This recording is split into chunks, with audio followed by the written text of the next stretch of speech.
বিসমিল্লাহির রহমানির রহিম। আসসালামু আলাইকুম। সবাইকে ফ্রিল্যান্সবিডির আজকের ভিডিওতে স্বাগত জানাচ্ছি।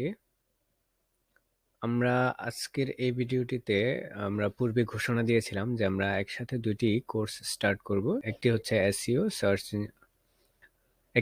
এসইও সার্চ ইঞ্জিন অপটিমাইজেশন আর অন্যটি হচ্ছে সিএসএস অর্থাৎ ক্যাসকেডিং স্টাইল শিট। অর্থাৎ আমরা জানি যে ওয়েবসাইট ডিজাইন করতে গেলে আমাদের সিএসএস শিখতে হবে, প্রথমে এইচটিএমএল শিখতে হবে এবং তারপরে আমরা এইচটিএমএল দিয়ে ওয়েবসাইটের স্ট্রাকচারটি তৈরি করতে পারবো এবং তারপর আমাদের প্রয়োজন হবে হচ্ছে সিএসএস এর, অর্থাৎ যেটি দিয়ে আমরা আমাদের ওয়েবসাইটটিকে সুন্দর করে ডিজাইন করতে পারবো।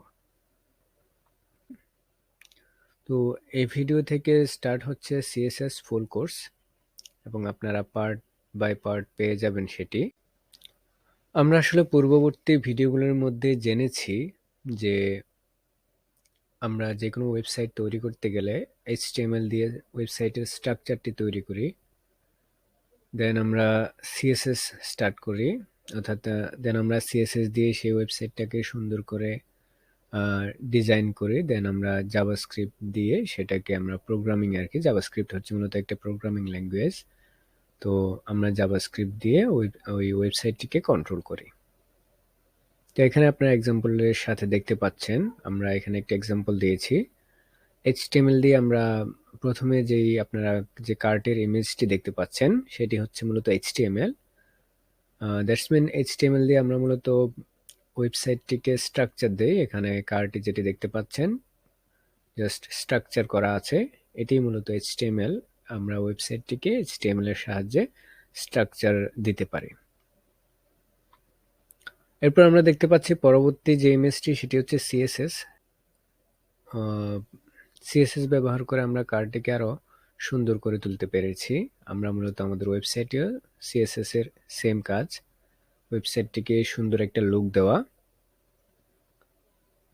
দেন আমাদের জাভাস্ক্রিপ্ট আমরা দেখতে পাচ্ছি। জাভাস্ক্রিপ্ট হচ্ছে কারের ইঞ্জিন অর্থাৎ কন্ট্রোল, ঠিক আছে। আমাদের গিয়ার বক্স কি কাজ করবে, ব্রেকিং সিস্টেম কিভাবে কাজ করবে, কতটুকু প্রেসার দিলে কতটুকু স্লো হবে, কিভাবে কি হবে, সম্পূর্ণ লজিকটাই হচ্ছে অর্থাৎ কারের ইঞ্জিন। তো এটাই হচ্ছে মূলত জাভাস্ক্রিপ্ট। তো আমাদের এই ভিডিওতে আলোচনার বিষয় হচ্ছে, আমরা যেহেতু সিএসএস শিখা শুরু করতেছি সেক্ষেত্রে আমাদের জানা দরকার যে সিএসএস এর টাইপগুলি কি কি। তো সিএসএস এর টাইপ হচ্ছে তিনটি, অর্থাৎ আমরা একটি এইচটিএমএল ফাইলের মধ্যে সিএসএস তিনভাবে কানেক্ট করতে পারি। একটা হচ্ছে ইনলাইন সিএসএস, অন্যটি হচ্ছে ইন্টারনাল সিএসএস, আর সর্বশেষ যেটি সেটি হচ্ছে এক্সটার্নাল সিএসএস। তো ইনলাইন সিএসএস আমরা খুব একটা বেশি ব্যবহার করব না, ইনফ্যাক্ট ইন্টারনাল সিএসএসও আমরা খুব একটা বেশি ব্যবহার করব না। তো আমি একটু বুঝে বলি যে ইনলাইন সিএসএসটা কি। আমরা যদিও এগুলির প্র্যাকটিক্যাল ক্লাস দেখব, বাট এটি এখন জাস্ট থিওরিটিক্যাল ক্লাস আর কি। তো জাস্ট আপনারা শুনলেই হবে। ইনলাইন সিএসএস মূলত আমরা যে এইচটিএমএল আপনারা যারা দেখেছেন, আমরা এইচটিএমএল এর যে ট্যাগ আছে ওই ওপেনিং ট্যাগের মধ্যে স্টাইল অ্যাট্রিবিউট ইউজ করে আমরা ইনলাইন, অর্থাৎ ওই ট্যাগের মধ্যেই, ইনলাইন শুনে আপনারা বুঝতে পারছেন, অর্থাৎ ওই লাইনেই, অর্থাৎ যে লাইনে আপনারা সিএসএসটি লিখবেন, যে লাইনে আপনারা সিএসএসটি লিখবেন ওই লাইনের জন্য সিএসএসটি কাজ করবে, অন্য কোথাও কাজ করবে না, অর্থাৎ এটাই হচ্ছে ইনলাইন। দেন ইন্টারনাল হচ্ছে আপনারা আমাদের যেই এইচটিএমএল আমরা দেখেছি হ্যাড ট্যাগ আছে, হ্যাড ট্যাগের মধ্যে আমরা স্টাইল ট্যাগ ইউজ করে আমরা আমরা স্টাইল করতে পারি, সেটাই হচ্ছে মূলত ইন্টারনাল। আমরা এগুলো প্র্যাকটিক্যালি দেখব। Then the last one is external শুনেই আপনারা বুঝতে পারতেছেন, আমরা একটা সিএসএস ফাইল ক্রিয়েট করব। যেমন আমরা এতদিন দেখেছি যে কিভাবে ফাইল ক্রিয়েট করতে হয়, এইচটিএমএল ফাইল আমরা অনেকবার ক্রিয়েট করেছি। তো সেম ভাবে আমরা একটা স্টাইল, অর্থাৎ স্টাইল দেওয়ার জন্য একটা এক্সটার্নাল ফাইল ক্রিয়েট করব যেটার নাম দিব হচ্ছে সিএসএস, যেটার এক্সটেনশন হবে ডট সিএসএস। আমরা এইচটিএমএল এর সময় আমরা ব্যবহার করেছি, এইচটিএমএল ফাইলের ক্ষেত্রে আমরা ব্যবহার করেছি হচ্ছে ডট এইচটিএমএল, সিএসএস এর ক্ষেত্রে আমরা ব্যবহার করব হচ্ছে ডট সিএসএস।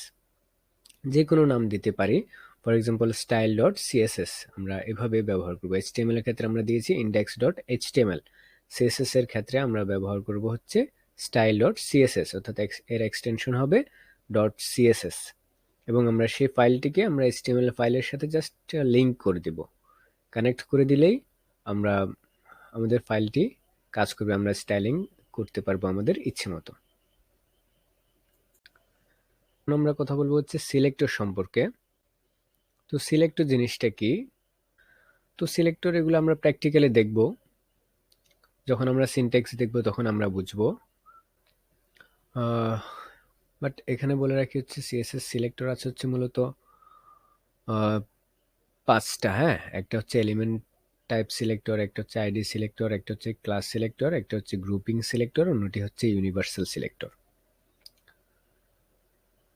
তো আমরা আসলে একটু আগে সিলেক্টর সম্পর্কে জেনেছিলাম, আমরা সেটি একটু আসলে কিভাবে সিএসএস এর সিনট্যাক্স কি এবং সিলেক্টরগুলি কি কি টাইপের আছে সেটা আমরা একটু এখন দেখার চেষ্টা করব। তো আমরা প্রথমে যদি লক্ষ্য করি, যেটি H1 লেখা আছে সেটি হচ্ছে আমাদের সিলেক্টর। দেন দ্যাটস মিন আমরা সিএসএস কিভাবে লিখি, প্রথমে সিলেক্টর দেন ডিক্লারেশন।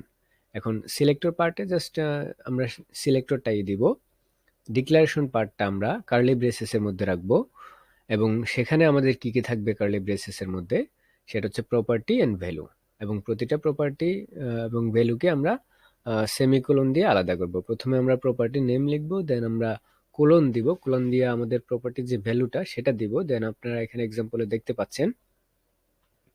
এরপর আমরা সেমিকোলন দিয়ে সেটিকে আলাদা করব, অর্থাৎ আমরা প্রতিটা প্রপার্টি লেখার পর আমরা সেমিকোলন দিব, প্রপার্টি এবং ভ্যালু দেন সেমিকোলন। বুঝতেই পারতেছেন, অর্থাৎ কালার এখানে আমরা চাচ্ছি যে H1 যেটি লিখেছি সেটি আমি সিলেক্ট করেছি, এখানে H1 লিখে সেই H1 টিকে টার্গেট করেছি।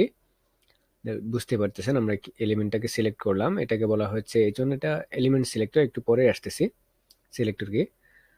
তো এরপর হচ্ছে আমরা কালার চেঞ্জ করতে চাচ্ছি, তো কালারটা হচ্ছে আমাদের প্রপার্টি নেম, দেন আমরা কোলন দিলাম, কোলন দেওয়ার পরে আমরা এখানে ভ্যালুটা দিয়ে দিলাম, দেন আমরা সেমিকোলন দিলাম। ভ্যালু আমরা এখানে দিয়েছি ব্লু, আমরা কালারটি ব্লু করতে যাচ্ছি সেজন্য আমরা ভ্যালুটা এখানে দিয়ে দিলাম। এরপর আছে হচ্ছে আমাদের ফন্ট সাইজ, আমরা চাচ্ছি যে 12 পিক্সেল করে দিতে, এখানে দেওয়া আছে ফন্ট সাইজ 12 পিক্সেল। তো আমরা বুঝতে পারতেছি যে ফন্ট সাইজটা হচ্ছে আমাদের প্রপার্টি নেম, দেন কোলন, কোলনের পরে আছে হচ্ছে আমাদের প্রপার্টি ভ্যালু, সেটা হচ্ছে 12 পিক্সেল, দেন আমরা সেমিকোলন দিয়েছি। তো প্রথম পার্টে আমাদের থাকবে হচ্ছে সিলেক্টর, দেন আমাদের ডিক্লারেশন, ডিক্লারেশনের মধ্যে থাকবে হচ্ছে প্রপার্টি, সেমিকোলন, প্রপার্টি, এবং প্রত্যেকটা প্রপার্টিকে আমরা সেমিকোলন দিয়ে আলাদা করব, এবং প্রপার্টি নেমের পরে ভ্যালু লেখার আগে আমরা কোলন দিব। That is how basically we can write CSS. Then we'll discuss about CSS selector. তো আমরা এখানে কিছু সিলেক্টর দেখতে পাচ্ছি।